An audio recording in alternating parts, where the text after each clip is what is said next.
Kyle Bass several months ago referenced a strong economy. And I'm like, well, what numbers are you looking at exactly?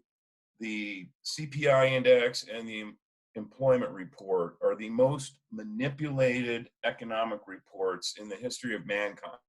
You know, you see the headline, oh, the economy grew at X percent. Oh, unemployment's at 3.5%. Sure, if you had $10 million of your own money in the stock market on Christmas, the day after Christmas in 2018, sure, you think things feel great. But if you look at the demographic statistics for income and wealth, I mean, 78% of all households basically live paycheck to paycheck.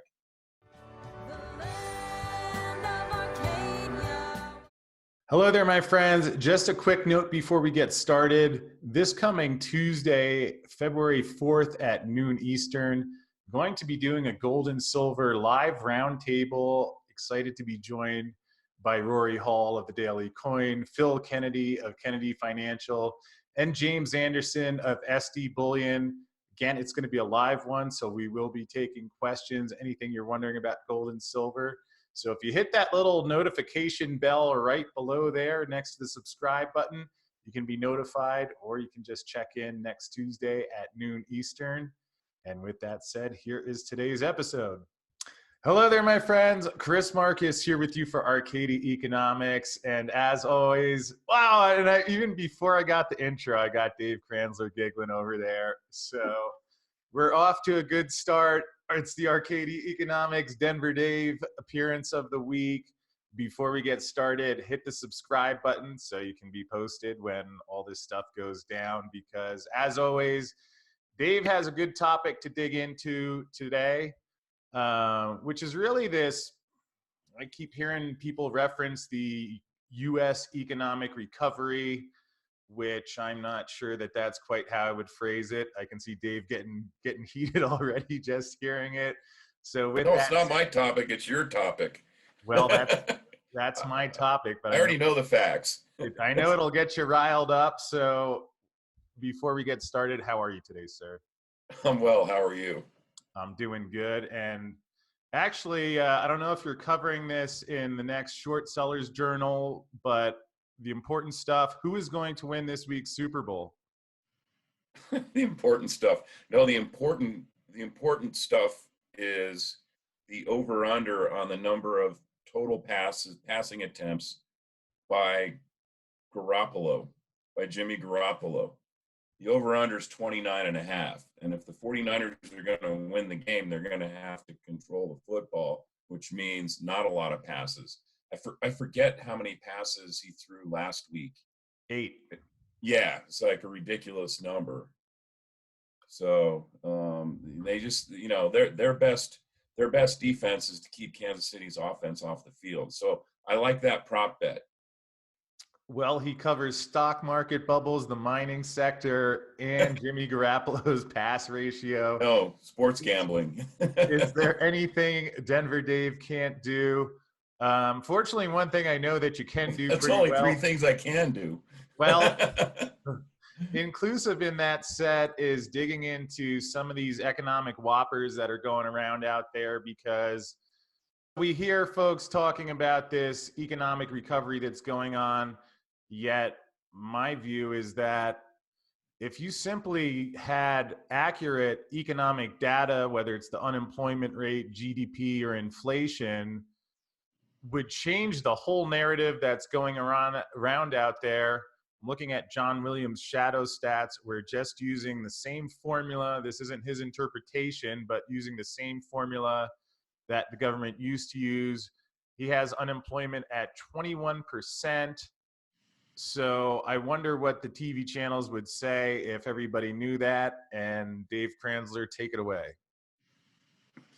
I mean, I don't understand what data the talking heads are looking at, and everyone who gets on TV, gets their view heard, references a healthy economy or a strong economy. Kyle Bass several months ago referenced a strong economy, and I'm like, well, what numbers are you looking at exactly? yeah, sure, if you're in the upper 1%, the economy feels strong to you because you've been the benefit of massive asset inflation, and that it's inflation that's occurred in, primarily stocks and to some degree housing. But if you look at who owns stocks outside of 401ks, there's not much stock that's held by individuals in the below upper 1% demographic. So yeah, sure. If you had $10 million of your own money in the stock market on Christmas, the day after Christmas in 2018, sure, you think things feel great. But if you look at the demographic statistics for income and wealth, I mean, 78% of all households basically live paycheck to paycheck and have less than $1,000 in savings or enough to cover, a temporary emergency.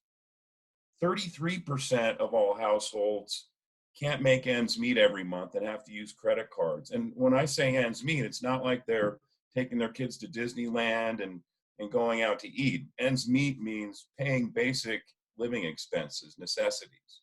Yeah. So, and if, the GDP and the CPI index and the employment report are the most manipulated economic reports in the history of mankind. And they're manipulated for political purposes.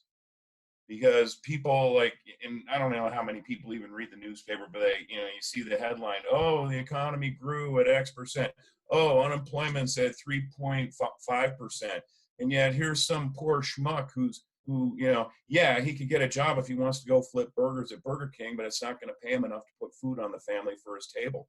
Another interesting aspect about that employment situation is that there's been a massive increase over the last 10 years in the number of people who are working part-time jobs, multiple part-time jobs, because they can't find a full-time job that pays them enough to put food on the table for their family and put a roof over their head. So, and I don't have the numbers off the top of my head. I mean, you can find it if you use Google, but it's a remarkable increase or a shifting of full-time jobs into part-time jobs. And all you have to do is work like 10 hours a week and you're considered part of the labor force. Well, as it happens, there's about 96 million people who aren't counted as part of the labor force, and then another 6 million that are officially unemployed. Now, unemployed means you get your jobless benefits for 4 weeks. And if you haven't been looking for a job, if you don't look actively for a job after that, they kick you out of the labor force. So there's been a remarkable increase in the overall rate of poverty in this country. And if we had a healthy economy, we wouldn't be seeing that. Yeah, and I'm glad and appreciate that. I think there is a growing number of people that grasp this, although to the degree that we're trying to spread information, open the eyes of new folks, to the point that you just mentioned of how some of these numbers are politicized.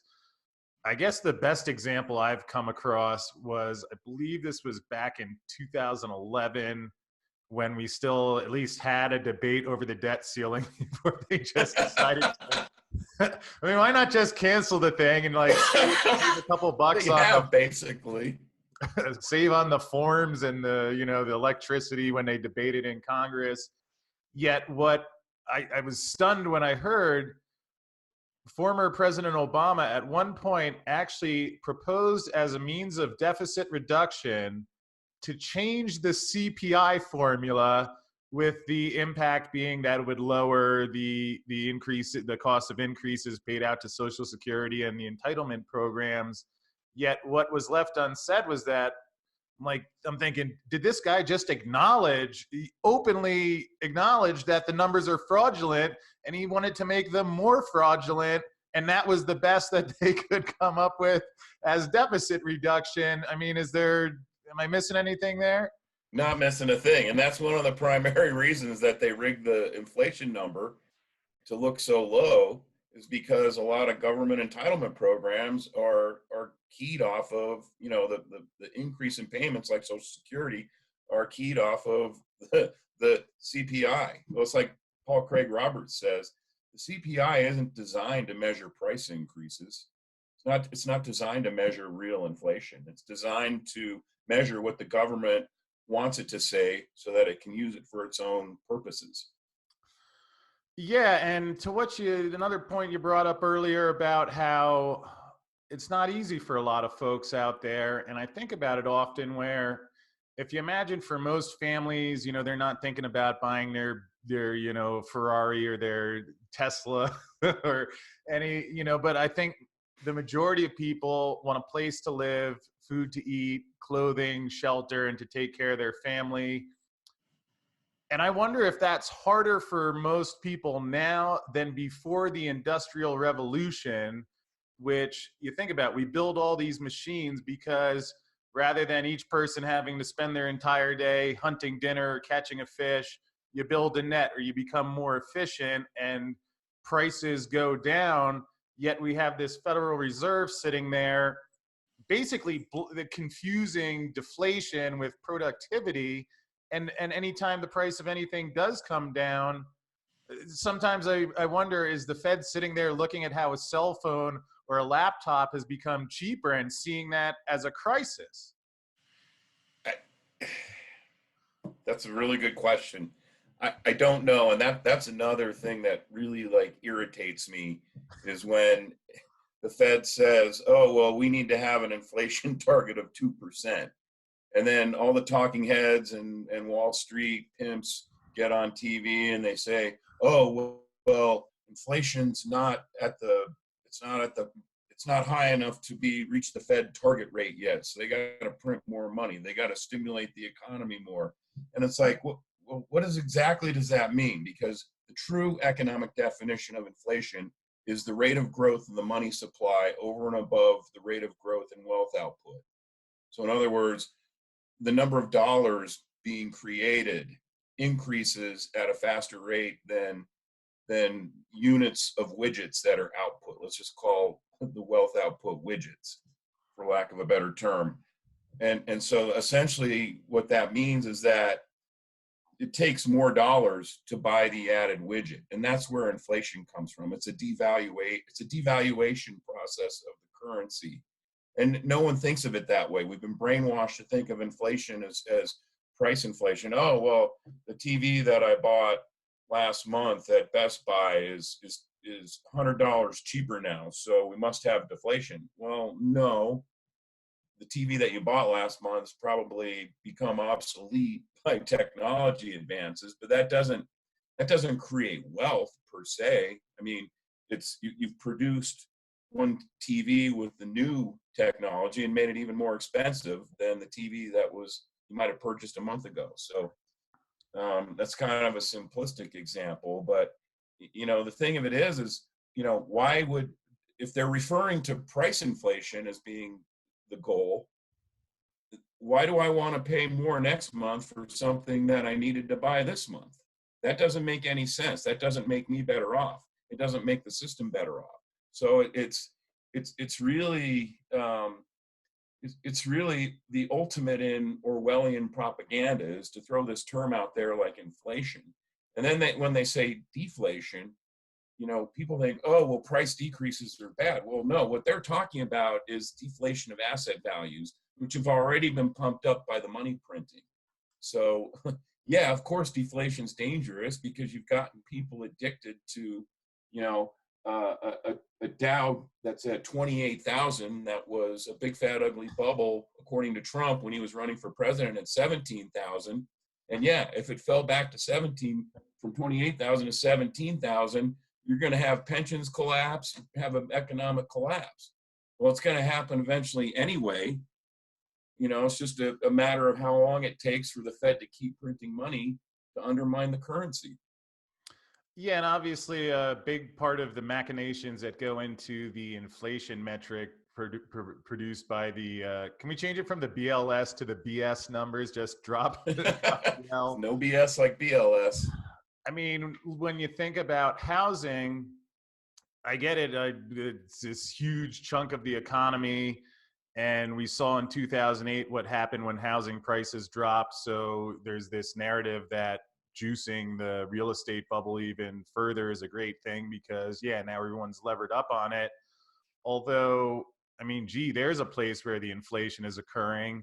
And the counter to that is that imagine you're graduating from a Keynesian college, and my heart goes out to kids that, you know, grew up in a, you know, Rothschild public indoctrination camp like I did on the East Coast, told get good grades, go to school. They come out with less skill than if they had spent that time watching YouTube. And for that guy, where now there aren't these corporate jobs available anymore, I mean, I'll bet they're not liking the appreciation in the real estate market, because imagine you're in your 20s, you get married, and maybe you want to have a child and have a house to live in. The real estate pricing isn't helping them so much, is it? Well, I mean, there's a lot of going on in what you just said, but first of all, I didn't have the benefit of YouTube growing up, so we actually had to make our own entertainment when we were growing up. Did And they the have TV, electricity back then? even the TV sucked. We didn't get cable until I was in high school. But that's when it came out. I mean, we were one of the first ones in our block to have it. But you bring up a good point about housing. First of all, it's kind of it's an American myth that, you know, everyone needs to have a home, own their own home with a white picket fence, two cars in the driveway or the garage. And the fact is, when you, over a long period of time, if you include all of the expenses involved with home ownership, a home is not really a good investment. Right. Now, the price inflation that you're seeing in homes is not a function of the homes becoming more valuable in and of themselves. I mean, certainly there's some price inflation in the cost of building a home. So you could say maybe there's an intrinsic value to a home, and there may be, you know, a little bit of scarcity value. Oh, people want to travel through the West. There's plenty of land to build on, and you can always go up. But the price inflation that you're seeing in homes is a function of the amount of debt that you're allowed to use to buy a home. Now, when we moved into our second home when I was growing up, my father put something like 60% down. So this would have been 1969, 1968, and that was what people did back then. You put 50, 60% down, or just bought it outright. You know, I mean, the cost of a 4,500 square foot home back then in a good neighborhood with a good school system was $45,000. All right. So what you're seeing is, okay, and not coincidentally, that's right around the time when the U.S. went off the gold standard and the U.S. was able to turn on the printing press unfettered. And if you go and look at on the St. Louis Fred website and pull up money supply, you can't. You know, M3 stops at 2006 because they had to hide that. But you'll see if you just use M2. I mean, there's been a remarkable increase in the money supply that you can trace back to 1971. So I guess the point here being is that money printing has created extremely loose credit conditions and loose lending standards, and they've driven the price higher by letting people use more debt to buy the house. And that's, you know, and it becomes a self-reinforcing system. And then at some point, you put enough people into these mortgages who can't service them, and it's starting to happen now. And it's a house of cards that collapses. And we saw what that looks like in 2008. And we've seen it a few other times in the last 40 years. We're going to see it again soon. And I don't know when, but it will happen. Well, Dave, I appreciate you sharing that. Again, for the folks watching at home, the point of this episode wasn't just to sit here and rant or complain, yet something I think about a lot. If you measure the dollar in gold since the Fed was invented, I think it's below 1% now, which means through inflation, the governments and banks have eating 99% of the pie, which inflation meaning increase in money supply. Yeah, since 2013, the value of the dollar's gone down something like 98%. And most of that has occurred since 1971.